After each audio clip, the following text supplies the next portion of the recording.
guys, magandang araw sa inyo dahil hindi gabi ngayon.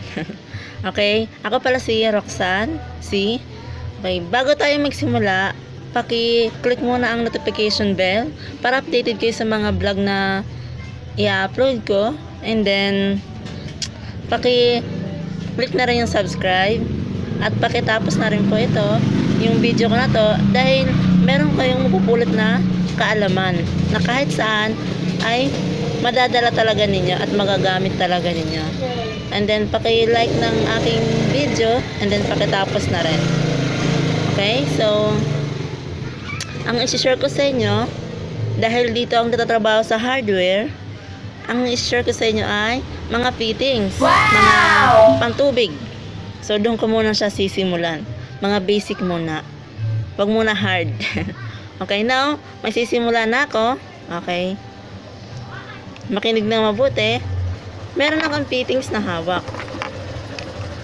Ang fittings ko ay, ang tawag dito ay coupling.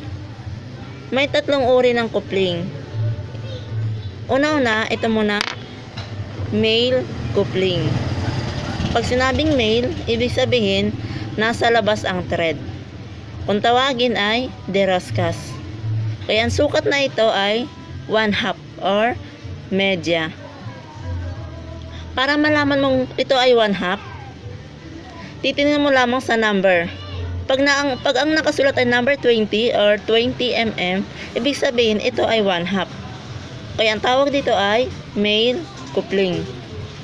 And then pangalawa, ang tawag dito ay female coupling. Pag sinabing female, nasa loob ang thread.